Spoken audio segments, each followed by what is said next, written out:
Plastic जो है ये इससे बहुत ज़्यादा कैंसर के केसेस जो हैं वो मल्टीप्लाई होते हैं। लंग्स कैंसर ना सिर्फ उनको खुद को होता है, बाकी इर्द गिर्द बैठने वाले लोग भी अफेक्ट होते हैं। तो मैं तो गवर्नमेंट से गुजारिश करूँगी कि इस तरह की एक्टिविटीज़ जो हैं वो उनको स्ट्रिक्टली नोटिस करें, क्योंकि ये सिर्फ ये नहीं कि जो इस्तेमाल कर रहा है उसी को हो रहा है, बल्कि पैसिव स्मोकर भी होते हैं ना, जो साथ में बैठे हुए हैं, जो वैसे ही स्मोक इनहेल करते हैं। कैंसर बिल्कुल जो है वो ट्रांसमिटेड डिजीज़ नहीं है। कुछ लोगों को ये होता है कि ये छूत की बीमारी है। दीन इस्लाम में हमारे ईमान के बाद सबसे ज़्यादा जिस चीज़ को एम्फसाइज़ किया गया है, जिस चीज़ को अहमियत दी गई है, वो हमारी सेहत है।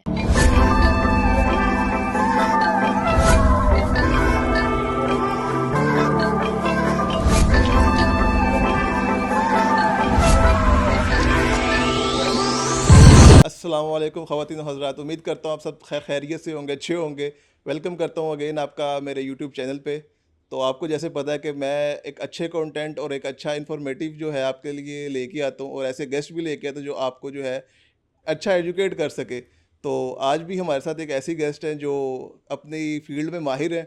तो देर किए बगैर उनसे अस्सलाम वालेकुम करते हैं। अस्सलाम वालेकुम मैडम, कैसी हैं? वालेकुम अस्सलाम, अल्हम्दुलिल्लाह। मैडम, आप लब्बैक की को फाउंडर हैं, ऐसे कह सकते हैं, या आपको कह लें कि आप पहले कैंसर हॉस्पिटल में थी, फिर आपने भी मैडम जो हैं दूसरी उनके साथ आपने ज्वाइन की, ये कैसे आप लब्बैकी से फील्ड में आई हैं?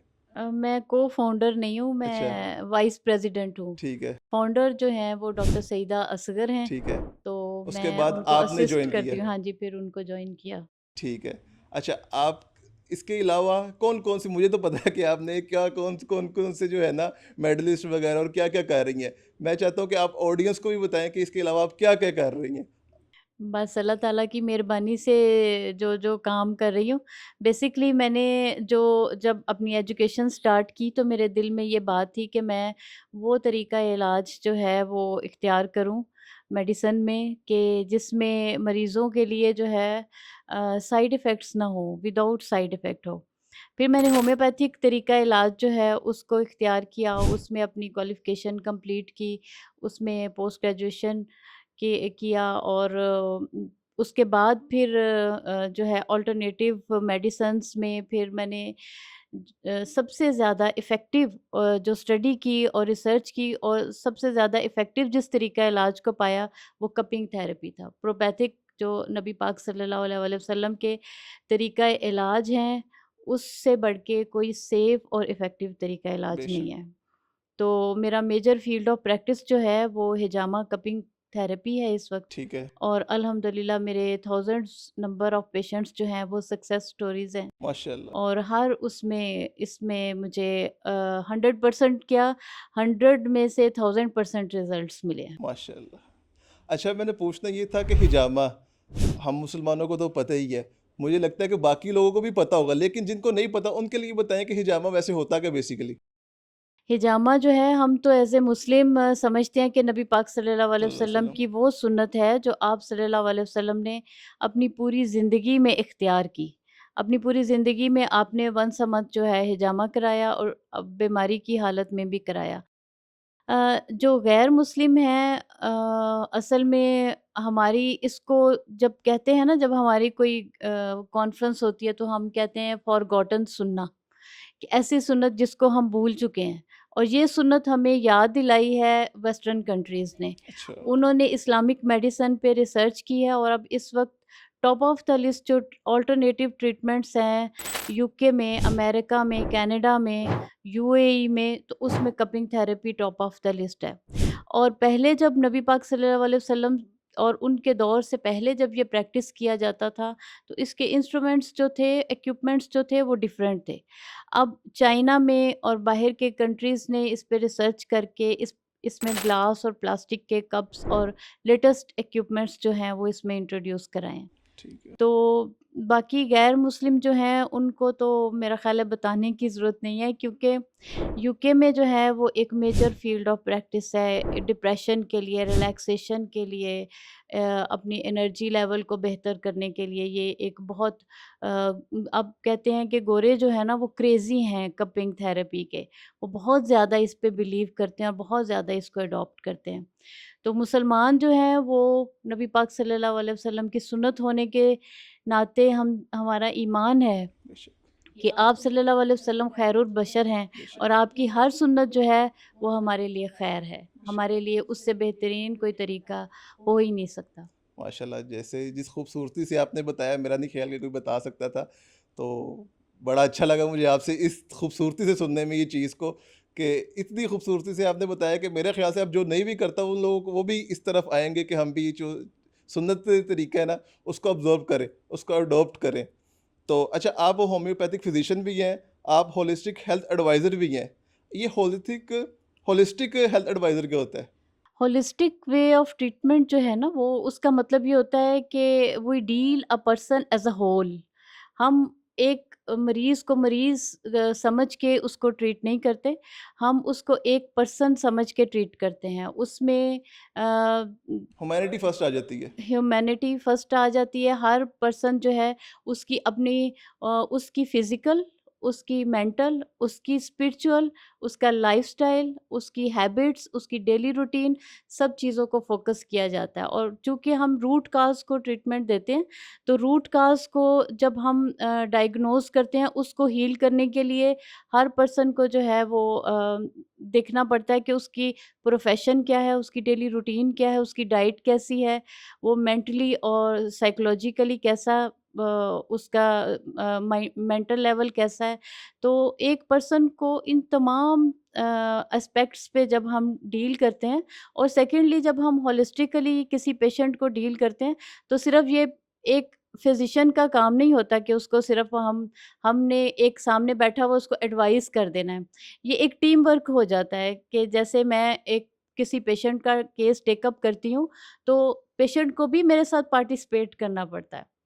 मैं उसको ट्रीटमेंट एडवाइस करती हूँ, तो वो भी एक एक्टिविटी बेस्ड होता है कि पेशेंट को जैसे पीसीओएस हार्मोन्स का प्रॉब्लम है, तो मैं पेशेंट को कहती हूँ कि 2 बातें आपने प्रॉमिस करनी है, 1 बात मैं आपसे प्रॉमिस करूँगी। ठीक है। फिज़िकल एक्टिविटी और डाइट आपकी तरफ से होगी और ट्रीटमेंट मेरी तरफ से होगा।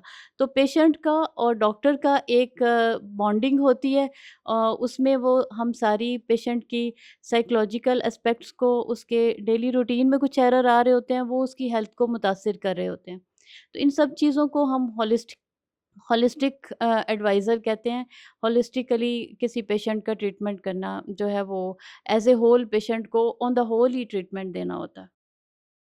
वैसे जैसे आप बता रही हैं डॉक्टर्स के बारे में, मुझे आपसे सुन के वैसे कहना नहीं चाहिए डॉक्टर के पास वैसे कोई भी ना जाए, लेकिन जैसे ही आप डॉक्टर हैं ना, मेरे ख्याल से हर कोई आपके पास आना चाहेगा कि इतनी अच्छी और इतनी आप मतलब कि उसको स्टेबिलिटी से और ऐसे गाइड कर रही हैं पेशेंट को।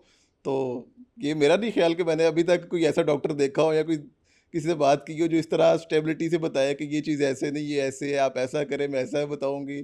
तो मेरी कोशिश है कि बारिश का पहला कतरा बने इस सोसाइटी में, चूँकि डिजीज़ेज़ बहुत ज़्यादा फैल गई हैं, लोग बहुत परेशान हैं फाइनेंशियली, हेल्थ इश्यूज़ में। तो हमें होलिस्टिकली पेशेंट को ट्रीट करना चाहिए। उसमें बहुत सी जो है वो सिर्फ़ हम एक बीमारी का इलाज नहीं करते, ऑन द होल ही पेशेंट जो है उसकी सारी जो बीमारियाँ होती हैं, उसकी परेशानियाँ होती हैं, वो हील अप हो जाती हैं। अच्छा, हिजामा के बारे में मुझे बताइए ज़रा थोड़ा डिटेल में, कैसे इससे बीमारियों का इलाज हो जाता है? कि कौन-सी मतलब के एक क्या थेरेपी है एक? हिजामा की जो हमारे बॉडी की फिजियोलॉजी पे जो इसका असर है वेरी सिंपल, कि ये हमारी ब्लड की सर्कुलेशन को इम्प्रूव करता है नंबर 1, और नंबर 2 ये हमारे ब्लड को डिटॉक्स करता है। ब्लड हमारे बॉडी का एक वाइटल फ्लूइड है। ये जितना प्यूरिफाई होगा, जितना हेल्दी होगा, जितनी इसकी सर्कुलेशन हमारे बॉडी ऑर्गन्स में बेहतर होगी, उतना ही बॉडी नेचुरली प्रॉब्लम को हील अप कर लेगी। तो ये इसके बिहाइंड जो है वो फंक्शन है। जैसे फॉर एग्ज़ाम्पल हार्ट हमारा 1 मिनट में 5 टू 7 लीटर्स ब्लड पंप करता है। तो जब हम कपिंग थेरेपी से उस जगह की ब्लड सर्कुलेशन को बढ़ाते हैं, वो 10 टू 15 लीटर्स पंप करता है, तो हार्ट मसल ज़्यादा स्ट्रॉन्ग होते हैं, उसका फंक्शन ज़्यादा बेहतर होता है। इसी तरह स्टमक है, किडनी है, तो जिस एरिया को हम ट्रीटमेंट देते हैं उसमें detoxified, healthy, rich blood supply ये डिज़ीज़ को रिकवर कर देता है। अच्छा, अल्टरनेटिव ट्रीटमेंट में कौन-कौन से ऐसे इलाज हैं कि जो जिनसे बीमारियों का इलाज किया जा सकता है? अब तो अल्टरनेटिव ट्रीटमेंट्स जो हैं वो पूरी दुनिया में काफ़ी कॉमन हो गए हैं, क्योंकि लोग एलोपैथिक मेडिसिन्स ले लेके बहुत थक चुके हैं। इसके साइड इफ़ेक्ट्स बहुत ज़्यादा हैं और इससे डिज़ीज़ में कॉम्प्लिकेशंस बहुत ज़्यादा आती हैं। तो थेरेपीज़ में तो थाउज़ेंड्स नंबर ऑफ़ थेरेपीज़ हैं, जिसमें हर्बल ट्रीटमेंट है। सबसे टॉप ऑफ़ द लिस्ट तो हमारे नबी सल्लल्लाहु अलैहि वसल्लम का सुन्नत ट्रीटमेंट है। उसमें हम लोग एडवाइस करते हैं, जैसे फॉर एग्ज़ाम्पल ऑलिव ऑयल है, उसके साथ हम कंबाइन करके डिफरेंट डिज़ीज़ेज़ के लिए हम पेशेंट्स को एडवाइस करते हैं। खजूर है, उसके डिफरेंट तरीके से कुछ पेशेंट्स को अलाउ होता है, शुगर के पेशेंट्स को हम क्योंकि खजूर जो है वो एक कंप्लीट सप्लीमेंट है, इसमें विटामिन्स, मिनरल्स, ये हमें पेशेंट को अब डेली रूटीन की डाइट में एडवाइस करते हैं। हनी जो है वो एंटी बैक्टीरियल है, तो जो सबसे top of the list alternative medicine है वो नबी पाक सल्लल्लाहु अलैहि वसल्लम की तिब्बे नबवी है। और सेकेंडली जो है वो डिफरेंट थेरेपीज़ हैं। एक्सरसाइज इटसेल्फ जो है वो एक ट्रीटमेंट है। हर्बल ट्रीटमेंट्स हैं, बहुत सी जड़ी बूटियाँ ऐसी हैं कि जो सेफ़ हैं और इफ़ेक्टिव हैं। होम्योपैथिक जो है वो भी बेस्ड करता है, बहुत प्लांट बेस्ड मेडिसिन्स होती हैं, सेफ़ और इफ़ेक्टिव मेडिसिन्स होती हैं। इसके अलावा बहुत से इलाज हैं, जैसे एक्यूपंक्चर, एक्यूप्रेशर, ये सब ट्रीटमेंट्स जो हैं ये आजकल काफ़ी वर्ल्ड वाइड फ़ेमस हैं। अच्छा, आज के तेज़ रफ़्तार दौर में, जहाँ पर लोग इतनी तेज़ी से तरक्की कर रहे हैं, वहाँ पर बीमारियाँ भी उतनी तेज़ी से जो है ना तरक्की में आ रही हैं, लोगों को नई-नई बीमारियाँ लग रही हैं। इसकी क्या वजह? हमारा टोटली जो लाइफ़स्टाइल है ना वो चेंज हो गया है, हमारी वैल्यूज़ चेंज हो गई हैं। सबसे पहली तो बात ये है, हम अपने जो हमारा हमारा दीन हमें सिखाता है, सेकेंडली जो हमारा कल्चर हमें सिखाता है, हमारी रवायात हमें सिखाती हैं, हम उससे फ़रार हासिल कर रहे हैं। हमारा क्लॉक जो है वो चेंज हो गया है, हम कुदरत के निज़ाम के साथ बगावत कर रहे हम हैं, एंटी इसलिए क्लॉकवाइज़ जो चल है रहे हैं। वो डिज़ीज़ेज़, नई-नई बीमारियाँ पैदा हो रही हैं। और लाइफ़स्टाइल चेंज होने की वजह से बहुत सी बीमारियाँ, कॉम्प्लेक्स डिज़ीज़ेज़ जो हैं, हार्मोन्स डिज़ीज़ेज़ हैं, एंग्ज़ायटी, स्ट्रेस, ये सब कॉमन हो गया है। मतलब कि बेसिक चीज़, अगर कोई बंदा बीमारियों से बचना चाहे, तो उसके लिए बेसिक चीज़ें क्या हैं, जिससे वो बीमारियों से बच सके आपकी नज़र में? सबसे पहले जो हमें पेशेंट को ट्रीट करते हुए सबसे पहले तो पेशेंट खुद सेल्फ मेडिकेशन करते हैं, उससे बीमारियां काफ़ी कॉम्प्लेक्स हो जाती हैं।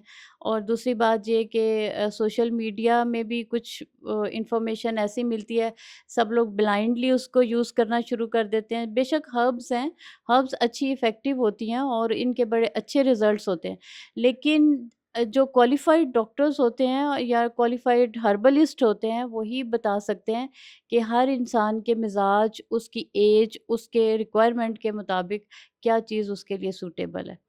तो बीमारियाँ इसलिए भी कॉम्प्लेक्स डिज़ीज़ेज़ और ज़्यादा हो गई हैं, क्योंकि अक्सर लोग जो हैं वो अपना इलाज खुद ही करने को तरजीह देते हैं। अच्छा, ऐसा कौन-सा हर्बल है आपकी नज़र में, जो मतलब कि आम इंसान अपने डेली बेसिस में यूज़ कर सकता है? हर्ब कौन-सा यूज़ कर सकते हैं? जौ जो है वो उसका इस्तेमाल बहुत बेहतरीन है। ठीक है। सबसे बेसलाइन पे जहाँ पे हमारी डिज़ीज़ेज़ स्टार्ट होती है वो हमारी गट हेल्थ है। तो जितनी हमारा गट हेल्थ बेहतर रहती है, उतना ही हमारी ओवरऑल हेल्थ बेहतर रहती है। अब मेडिकल साइंस ने अब बताया है कि हमारी गट हेल्थ के मुतासर होने से हमारा कॉर्टिज़ोल हार्मोन इफ़ेक्ट होता है। कॉर्टिज़ोल हार्मोन के इफ़ेक्ट होने की वजह से जो है वो डिप्रेशन में चले जाते हैं। अब नंबर ऑफ़ पेशेंट्स जो हमारे पास आते हैं उसमें डिप्रेशन के मरीज़ 99.9%। तो ये सब कुछ हमारे लाइफ़स्टाइल के चेंज होने की वजह से है। डेली रूटीन में अपनी ग़िज़ा को सादा रखें, कोई हर्ब यूज़ करने की ज़रूरत नहीं है। अपनी डाइट को सादा रखें, अपनी डेली जो है वो एक्टिविटी बेस्ड अपनी लाइफ़ को रखें और अपने माइंड को पॉजिटिव रखें, तो कोई हर्ब और मतलब कि कोई आप कहना मेडिसिन चाह लेने रही हैं की कि ज़रूरत नहीं है। मोस्टली जो है स्ट्रेस और मेंटल हेल्थ की इश्यूज़ की वजह से जो कोर्टिज़ोल आपने बताया था एलिमेंट है, हार्मोन, जी। वो जो है एक्सीड कर जाता है, जिसकी वजह से कैंसर के चांसेस बढ़ जाते हैं। हमारी क़ुव्वत मुदाफ़ियत जब मुतासिर होती है तो हम आप समझें कि तोप के दहाने के आगे खड़े हो जाते हैं। हम हर बीमारी के सामने जो है वो हर बीमारी हमें अफ़ेक्ट कर सकती है। तो क़ुव्वत मुदाफ़ियत को बेहतर करने के लिए सबसे बेहतरीन ये है कि अपनी ग़िज़ा को सादा रखें और अपने एक्टिविटी बेस्ड लाइफ़ रखें। क्योंकि बहुत ज़्यादा कंफर्ट ज़ोन में चले जाते हैं और डेली की हमारा लाइफ़स्टाइल ही इस तरह से हो गया है कि हम फ़िज़िकल एक्टिविटी नहीं करते। फ़िज़िकल एक्टिविटी जो है वो बहुत ज़रूरी है। जहाँ तक आप कैंसर की बात कर रहे हैं ना, तो कैंसर जो है उसके बारे में हम ये नहीं कह सकते कि वो अ किसको लग सकता है, किसको नहीं लग सकता। हर कोई जो है वो कोई भी इस डेंजर ज़ोन में आ सकता है। लेकिन जो चीज़ें अफ़ेक्ट करती हैं कैंसर के लिए उसमें लाइफ़स्टाइल बहुत मैटर करता है। लाइफ़स्टाइल के ख़राब होने की वजह से, हमारी डाइट के ख़राब होने की वजह से हम कैंसर के लिए जो है वो कैंसर ह ईज़िली कैंसर के लिए अपने आप को करते हैं बचा सकते हैं। बचा सकते हैं। अगर हम अपना लाइफ़स्टाइल बेहतर करें और अपनी डेली रूटीन बेहतर करें, तो कैंसर से भी बचा जा सकता अच्छा, देखने में आता है वैसे 2 तरह के लोग होते हैं। एक वो होता है जिसकी लाइफ़स्टाइल बहुत ही बैड हैबिट चल रही होती है, लाइक वो स्मोकिंग भी कर रहा है, वो ड्रिंकिंग भी कर रहा है, वो ऐसे हर वो चीज़ वो खाना भी अनहेल्दी खा रहा है, तले हुए चीज़ें इस तरह की। लेकिन वो कैंसर से बचा हुआ है, बीमारियों से बचा हुआ है। और दूसरी तरफ चला जाए, जो बंदा टाइम पे सोता है, टाइम पे उठता है, खाना भी उसका ठीक है, ना वो स्मोकिंग करता है, ना वो ड्रिंक करता है, ना वो कुछ इस तरह की कोई चीज़ भी नहीं खा रहा है। लेकिन उस शख्स को जो है बीमारी जल्दी पकड़ लेती है। ये क्या वजह है? ऐसा मेरे ख़्याल में नहीं हो सकता नहीं, अक्सर ऐसा क्योंकि देखने में मिला है ना, मेरे करीब-करीब में ही है जो इस तरह की डाइट्स कर रहे हैं। मतलब कि अपने आप को बिल्कुल प्रॉपर लेके चल रहे हैं, सारा कुछ ठीक चल रहे हैं, जिम भी कर रहे हैं, अपना फिर एक्सरसाइज भी। जेनेटिकल रीज़न्स हो सकते हैं उनमें, जीन्स के रीज़न्स हो सकते हैं, जो उनके फैमिली हिस्ट्री में डिज़ीज़ेज़ हैं, वो उनमें ट्रांसफ़र हो सकती हैं। लेकिन जो कपिंग थेरेपी है, हिजामा, वो नेचुरली हमारी ब्लड को सर्कुलेशन को बेहतर करता है, हमारी क़ुव्वत मुदाफ़ियत को बेहतर करता है और उससे हम बीमारियों से बच जाते हैं। जो हमारी फैमिली हिस्ट्री में जैसे डायबिटीज़ है, हाई ब्लड प्रेशर है और हेपेटाइटिस, इस तरह की डिज़ीज़ेज़ से हम अपने आप को बचा लेते हैं। अच्छा, डॉक्टर्स को भी चैलेंजेस का सामना करना पड़ता है? डॉक्टर्स को बहुत ज़्यादा चैलेंजेस का सामना करना पड़ता है। पेशेंट समझते हैं कि शायद जो है डॉक्टर वो चेयर पे बहुत बैठ के बस। चेयर पे बैठ के बस प्रिस्क्रिप्शन लिखते हैं। लेकिन जो ट्रूली एक पेशेंट को डील करता है, उसकी बीमारी की जड़ तक पहुँचने की कोशिश करता है, उसकी डायग्नोसिस बेहतर तरीके से करता है, तो बहुत एक बड़ा चैलेंज है। सबसे पहला challenge as a cupping therapist तो ये होता है कि हम अपने आप we are exposed to any infection. हुँ। हम जब ब्लड में से ड्रेन आउट करते हैं टॉक्सिन्स, तो हर किस्म का इन्फेक्शन के लिए हमारा एक्सपोज़र होता है। सेकेंडली ये कि सब लोग समझते हैं कि चलें जी इन्होंने कप लगाए, वो लग ब्लड निकाला, हमारा खून निकाला और वो चले गए। एक तो ये है और दूसरी बात ये कि ये रूहानी तरीका इलाज भी है। कपिंग हमारे नबी ठीक है। सल्लल्लाहु अलैहि सल्लल्लाहु वसल्लम अलैहि पे वसल्लम। जब जादू हुआ था, तो आप सल्लल्लाहु अलैहि वसल्लम ने हिजामा कराया था। ठीक, तो ठीक, ठीक। We are exposed to these evil, हम इस तरह के इवल असरात के लिए भी एक्सपोज्ड होते हैं, उसके लिए भी हमें अपनी प्रोटेक्शन करनी होती है। अच्छा, मैंने दूसरा आपकी बात सॉरी काट रहा हूँ। सुनने में आता है कि फार्मा इंडस्ट्री जो है, वो कैंसर के कुछ ऐसे अल्टरनेटिव मेडिसिन्स भी हैं, जिससे लोग जल्दी क्योर हो जाते हैं। लेकिन फार्मा कंपनी उस चीज़ पे फ़ोकस नहीं करती, वो सिर्फ़ जो है अपनी महँगी मेडिसिन्स वग़ैरह इस तरह की चीज़ों पे फ़ोकस कर रही है। ये वाक़ई में ये सच है कि ये झूठ है?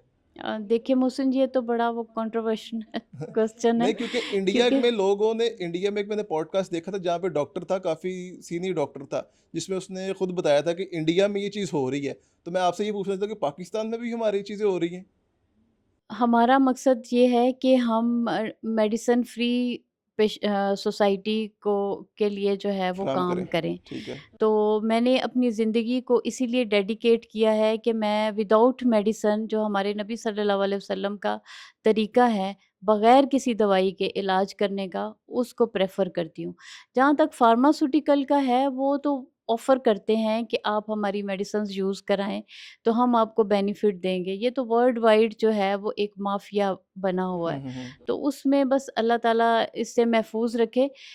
इसीलिए ये सारी कोशिशें करते हैं, लोगों को अवेयरनेस के प्रोग्राम्स भी करते हैं हम प्राइवेट और गवर्नमेंट सेक्टर में, डिफरेंट एजुकेशनल इंस्टीट्यूशंस में, ताकि लोगों में अवेयरनेस हो कि हम एक अच्छे नेचुरल तरीके से किस तरह से बच सकते हैं। तो मेडिसिन अब कोशिश करनी चाहिए सभी को, मेरी ये नसीहत है कि मेडिसिन डिपेंडेंट ना रहें। विदाउट मेडिसिन जो रिकवरी हो सकती है, उसी को कोशिश करें कि अपनी लाइफ में ऐसे चेंजेस लेके आएँ कि विदाउट मेडिसिन जो है वो अपने आप को कवर करने की कोशिश करें। अच्छा, मैंने आपसे ये पूछना था, डेथ बेड से किसी को रिकवर किया अभी तक आपने?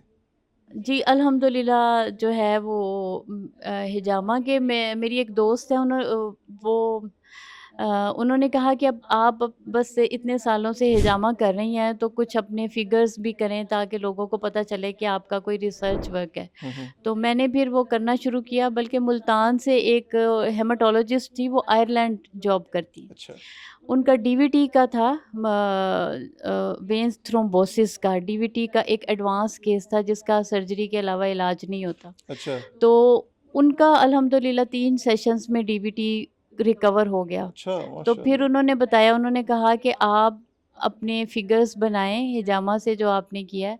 अभी तक अल्लाह ताला की मेहरबानी से जो है वो एडवांस स्टेज के, आप समझिए कि सर्जरी से बचाने के लिए पेशेंट्स को काफ़ी काफ़ी पेशेंट्स का ट्रीटमेंट किया है। कुछ बच्चे ऐसे, छोटे बच्चे सीपी चाइल्ड जैसे होते हैं, एबनॉर्मल बच्चे हैं, मिर्गी के जिनको दौरे पड़ते हैं, तो उनका ट्रीटमेंट अल्हम्दुलिल्लाह वो नॉर्मल है। एक बच्ची वो 1.5 साल की मेरे पास आती थी, अब अच्छा, माशाल्लाह स्कूल गोइंग है। माशाअल्लाह, तो इस तरह के केसेज़ हैं, आप समझें कि ये डेथ बेड से ही वापस आए हैं। माशाअल्लाह। जो कि मजूरी के उसमें थे, पैरालिसिस के पेशेंट्स, अस्थमैटिक पेशेंट्स हैं, और बहुत नंबर ऑफ़ पेशेंट्स हैं अल्हम्दुलिल्लाह। हर उसमें जो है नबी पाक सल्लल्लाहु अलैहि वसल्लम की हदीस मैंने पढ़ी ना, आप सल्लल्लाहु अलैहि वसल्लम ने फरमाया सल्लल्लाहु अलैहि वसल्लम। कि the best of remedies is हिजामा, कि जितने भी तरीका इलाज हैं उसमें से बेहतरीन हिजामा है। हुँ, हुँ। आप समझें कि एलोपैथिक है, होम्योपैथिक है, हर्ब्स हैं, हर चीज़ से बेहतरीन आप सल्लल्लाहु अलैहि वसल्लम ने करार दिया है। तो मैंने ये सोचा कि आप सल्लल्लाहु अलैहि वसल्लम ने जब इसको बेहतरीन तरीका इलाज करार दिया है, तो माशाअल्लाह। व्हाई नॉट कि मैं इसको हर उसमें अप्लाई उसके करूँ। बाद तो कोई दूसरी बात ही नहीं बच तो रहती। मैंने हर उस फ़ील्ड का चैलेंज लिया। अभी आज मेरी मुलाकात मैंने डॉक्टर सईदा की भी कराई है, वो क्रॉनिक किडनी डिज़ीज़ की हैं पेशेंट, अच्छा, उनका 30% किडनी वर्किंग है। अच्छा। तो आप समझें कि उसको डायलिसिस से बचा के उसको एक नॉर्मल ज़िंदगी की तरफ लाना, ये भी डेथ बेड से वापस लेके आने वाली बात है। तो अल्हम्दुलिल्लाह विद लैब रिपोर्ट्स जो हैं उनके, रीनल फंक्शन टेस्ट की रिपोर्ट्स जो हैं वो काफ़ी स्टेबल हैं माशाल्लाह से। पाकिस्तान में हिजामा का सबसे बड़ा हॉस्पिटल बन सकता है, लोगों को क्योर करने के लिए, नॉट कैंसर पेशेंट के लिए, और दूसरी चीज़ बीमारियों के लिए भी, स्ट्रेस जैसे हो गया, जैसे लोग आते हैं कि जी मेरा जो है मेंटल हेल्थ इश्यूज चल रहे हैं। मेंटल हेल्थ एक ऐसा इशू है जिस पे लोग बात नहीं करते, और आपके पास तो मेरे ख्याल आते ही होंगे हिजामा के जी, पास। बिल्कुल, कितने परसेंट बिल्कुल। लोग जो है आपके पास आते हैं मेंटल हेल्थ के बारे में? जो पेशेंट्स आते हैं ऑलमोस्ट उनके तो, हर पेशेंट का कोई ना कोई स्ट्रेस और एंजाइटी का इशू होता ही है। लेकिन यंग जो बच्चे हैं उनमें स्ट्रेस और डिप्रेशन का बहुत ज़्यादा एलिमेंट्स है। साइकोटिक पेशेंट्स और बाकी साइकोलॉजिकल काफ़ी एबनॉर्मेलिटीज़ होती हैं जो पेशेंट्स आते हैं, तो अल्हम्दुलिल्लाह उनका बहुत अच्छा सक्सेसफुल ट्रीटमेंट होता है। जहाँ तक इसके हॉस्पिटल बनाने की है, तो ये तो इसके लिए मैं दुआ कर सकती हूँ कि ऐसा हो, क्योंकि हिजामा से बढ़ के जो है वो और कोई ट्रीटमेंट ऐसा सेफ़ नहीं है।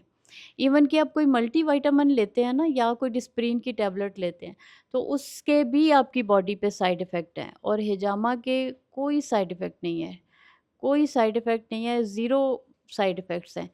टोटली सेफ़ और इफ़ेक्टिव है। मैं तो आपसे इस पूछना चाहूँगा, जो सॉरी मैं आपकी बात काट रहा हूँ, यंग जनरेशन में ऐसा क्यों है कि उन पे जो है स्ट्रेस उनका ज़्यादा है, एंजाइटी ज़्यादा है उनको, ये सब चीज़ें उनमें ज़्यादा क्यों पाई जा रही है आजकल?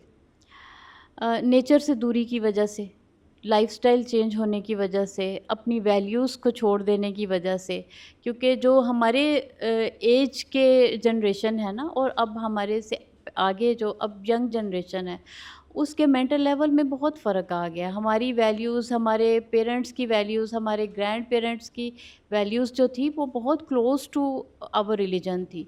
तो जितना हम नेचर के करीब रहते हैं, जितना हमारा लाइफ़स्टाइल जो है वो बेहतरीन रहता है, जितनी हम अपनी हमारी बॉन्डिंग होती है हमारे अपनों के साथ, रिलेशनशिप के साथ, तो उतना ही हम उससे बच जाते हैं स्ट्रेस से। अब मटीरियलिस्टिक दौर है, हर कोई पैसे की दौड़ में है, और बहुत ज़्यादा फ़ॉर्मेलिटीज़ हैं, बहुत ज़्यादा हमारे जो है वो नेचर से हट के लाइफ़स्टाइल है, तो इस वजह से स्ट्रेस एंग्ज़ायटी काफ़ी ज़्यादा बढ़ गया हुआ अच्छा, है। मैं पूछना चाहूँगा, मोबाइल रेडिएशन से भी कैंसर हो जाता है? बिल्कुल, बिल्कुल, मोबाइल रेडिएशन से कैंसर भी होता है, और डिप्रेशन भी बहुत ज़्यादा होता है। डिप्रेशन की भी बहुत ज़्यादा केसेज़ इसमें देखने में आए हैं। तो ख़ास तौर पे बच्चों में, जो छोटे बच्चे होते हैं स्कूल गोइंग, अभी जूनियर क्लासेस में, उनमें माएँ जो हैं बच्चों को फ़ोन पकड़ा के तो समझती हैं कि बस अब बच्चा जो है वो हो गया, लेकिन पढ़ना उसकी सीख रहे हैं। तरबियत हो रही होती है। वो हुँ। जब स्क्रॉलिंग करता है तो उसमें एक एक रील जो है वो फ़नी है, दूसरी रील जो है वो पैनिक है, तीसरी जो है वो खौफ़नाक है। आप समझिए कि उसके माइंड की जो है सिचुएशन कैसे स्विंग करती है। तो इसकी वजह से बच्चों में एंग्ज़ायटी, रेस्टलेसनेस की कंडीशन बहुत ज़्यादा पाई जाती है। तो मतलब कि जो माएँ अपने बच्चों को फ़ोन देती हैं, टैबलेट्स देती हैं, तो उनको ऐसा नहीं करना चाहिए। बिल्कुल, बच्चों का स्क्रीन टाइम नहीं होना चाहिए। बच्चों का जो है वो एक हेल्दी एक्टिविटी बेस्ड उनकी रूटीन होनी चाहिए। अच्छा, हेयर डाइज़ ज़्यादा इस्तेमाल करने से भी कैंसर मैंने सुना हो जाता है। बिल्कुल, हेयर डाई के जो है ना वो केमिकल्स इस्तेमाल करने से स्किन कैंसर के चांसेस बढ़ते हैं। सबसे ज़्यादा जो चीज़ हमारी रूटीन में इफ़ेक्ट करती है वो प्लास्टिक का यूज़ है। अब देखिए प्लास्टिक किस फ़ॉर्म में हमारे उसमें नहीं है, बॉटल्स में है, वो हम चाय पीते हैं तो उसके भी डिस्पोज़ेबल, वो राइस और जो फ़ास्ट फूड आता है वो भी डिस्पोज़ेबल पॉलीथीन के उसमें। प्लास्टिक की क्रॉकरी बहुत ज़्यादा आम है। तो ये प्लास्टिक जो है ये इससे बहुत ज़्यादा कैंसर के केसेस जो हैं वो ठीक, मल्टीप्लाई ठीक, होते हैं। ठीक, ठीक। आज की जनरेशन जो है, पॉड ज़्यादा पीती है, वेप ज़्यादा करती है, वो यो बन के ना इस तरह पॉड पकड़ के वो करता है यो यो, तो उसमें भी पूछना चाहता हूँ कि उससे भी कैंसर होता है कोज़? डेफ़िनेटली लंग्स कैंसर ना सिर्फ़ उनको खुद को होता है, बाकी इर्द-गिर्द बैठने वाले लोग भी अफ़ेक्ट होते हैं। अच्छा। तो मैं तो गवर्नमेंट से गुज़ारिश करूँगी कि इस तरह की एक्टिविटीज़ जो हैं, वो उनको स्ट्रिक्टली नोटिस करें। क्योंकि ये सिर्फ़ ये नहीं कि जो इस्तेमाल कर रहा है, उसी को हो रहा है, बल्कि पैसिव स्मोकर भी होते हैं ना, जो साथ में बैठे हुए हैं, जो वैसे ही स्मोक इन्हेल करते हैं। तो लंग्स कैंसर जो है, वो बहुत रैपिडली उन लोगों में डेवलप होता है। थ्रोट का कैंसर है, लंग्स का कैंसर है, मुँह का कैंसर है, ये सब चीज़ें जो हैं, ये स्मोक से डेवलप होती हैं। अगर एक शख्स है, वो स्मोकिंग नहीं करता, वो पास बैठा है और उसके साथ वाला स्मोक कर रहा है, तो उसके स्मोक से साथ वाले को भी डिजीज़ हो सकता है। दोनों सेम डेंजर ज़ोन में हैं। अच्छा, मैंने पूछना था, ये एक मिथ है कि फैक्ट है, डिओड्रेंट ज़्यादा इस्तेमाल करने से ब्रेस्ट कैंसर हो जाता है? नहीं, ये एक मिथ ही है। डिओड्रेंट इतना इफ़ेक्ट नहीं करता। ब्रेस्ट कैंसर के और बहुत से रीज़न्स हैं जिसकी वजह से ब्रेस्ट कैंसर हो जाता है। इसकी वजह से अगर तो कोई अच्छी क्वालिटी का ना हो और ये इफ़ेक्ट करे तो स्किन पे इफ़ेक्ट करता है। ठीक है। अच्छा, एक और चीज़, कैंसर टच करने से फैलता है? नहीं, कैंसर बिल्कुल जो है वो ट्रांसमिटेड डिज़ीज़ नहीं है। कुछ लोगों को ये होता है कि ये छूत की बीमारी है। बहुत से रिश्तेदार ऐसे होते हैं दूसरे शहरों से, उनका कैंसर का पेशेंट शहर में आता है अपना इलाज कराने के लिए, तो वो डिस्करेज करते हैं। वो समझते हैं कि इसके बर्तन में खाना खाने से, इसको टच करने से, इसके साथ रहने से कैंसर फैलेगा। तो ये एक जो है मिथ है। कैंसर बिल्कुल किसी को टच करने से, उसके साथ खाना खाने से, उसके साथ बैठने से नहीं फैलता। ठीक। अच्छा, आखिरी सवाल, आपको ज़्यादा टाइम नहीं लूँगा। इस्लाम हमें सेहत के बारे में क्या आगाही करता है? दीन इस्लाम में हमारे ईमान के बाद सबसे ज़्यादा जिस चीज़ को एम्फसाइज़ किया गया है, जिस चीज़ को अहमियत दी गई है, वो हमारी सेहत है। तो नबी पाक सल्लल्लाहु अलैहि वसल्लम का फ़रमान है कि अल्लाह ताला को कवी मोमिन कमज़ोर मोमिन से ज़्यादा महबूब है। अल्लाह ताला को एक कवी मोमिन एक कमज़ोर मोमिन से ज़्यादा महबूब है। क्योंकि जो कमज़ोर मुसलमान है और जो बीमार मुसलमान है, वो तो दीन इस्लाम के पूरे अरकान को भी अदा नहीं कर सकता। अगर उसकी सेहत अच्छी नहीं है, जॉइंट्स में पेन है या कोई मसला है, तो वो नमाज़ प्रॉपर नहीं पढ़ सकता। अगर बीमार है तो वो हज भी प्रॉपर नहीं कर सकता। तो जो एक सेहतमंद है, वो दीन इस्लाम के अरकान भी प्रॉपरली अदा कर सकता है। वो अपने लिए भी, दुनिया के लिए भी और आखिरत के लिए भी ज़्यादा बेहतर परफ़ॉर्म कर सकता है। अपने लिए भी कर सकता है और अपने मुसलमान बहन भाइयों के लिए भी कर सकता अच्छा, है। अब आ जाते हैं लब्बाइक फाउंडेशन की तरफ। जो लब्बाइक कैंसर हॉस्पिटल आपने चला रही रन कर रही हैं आप मैडम के साथ, मैं पूछना चाहता हूँ कि आपको उसमें कौन कौन से हर्डल्स हो रहे हैं? क्योंकि मैडम से पूछा था, उन्होंने अपने हर्डल्स बता दिए थे। अब आप अपने हर्डल्स बताएं, आपको कौन कौन से हर्डल्स फील हो रहे हैं इसमें? लब्बैक कैंसर केयर फाउंडेशन जो है, वो पहली हॉस्पिस फैसिलिटी है पाकिस्तान की, जिसमें हम कैंसर के पेशेंट्स की केयर करते हैं। तो सबसे पहली बात ये है कि हमारे पाकिस्तान में इस तरह की हॉस्पिस फैसिलिटी अभी तक कोई ऐसी प्रॉपर नहीं है। हम पेशेंट को आखिरी स्टेज पे हॉस्पिटल से जवाब दे देते हैं कि अब आपके पेशेंट का कोई इलाज नहीं है, अब इसकी फ़ाइल क्लोज़ हो गई है, इसको घर ले जाएँ। उस स्टेज में जबकि बीमारी बहुत ज़्यादा एडवांस स्टेज में होती है, पेशेंट बहुत ज़्यादा बीमार होता है, उसको प्रॉपर केयर की ज़रूरत होती है। उसको जवाब दे के घर भेज देना कि अब वो क्या मौत का इंतज़ार करे? अल्लाह ताला ने जितने ज़िंदगी के दिन लिखे हुए हैं, उतनी तो बेशक, हर इंसान ने ज़िंदा रहना है। बेशक। लेकिन उस स्टेज में हमें सबसे बड़ा हर्डल ये है कि पेशेंट के साथ उनके अटेंडेंट को भी सँभालना, उनको कन्वे करना, उनको प्रॉपरली जो है वो अ, उनको टीच करना, एंटरटेन करना। एंटरटेन करना। तो ये इसलिए बनाया गया कि एक होप है उन पेशेंट्स के लिए कि जिनकी फ़ाइल क्लोज़ हो जाती है।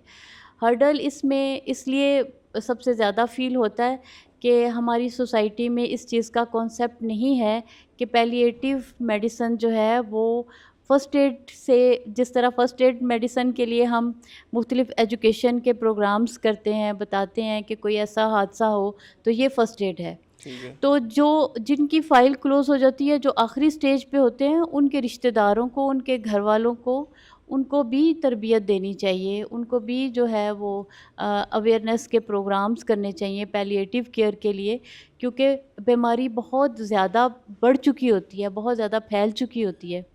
पेशेंट को कैसे डील करना है, उसकी डाइट कैसे रखनी है, आप यकीन जानें कि आखिरी स्टेज के पेशेंट को एक अच्छा एनवायरनमेंट मिलता है, अच्छी अच्छी खुराक मिलती है, अच्छा माहौल मिलता है, तो बहुत ज़्यादा पॉजिटिव चेंजेस आ जाते हैं।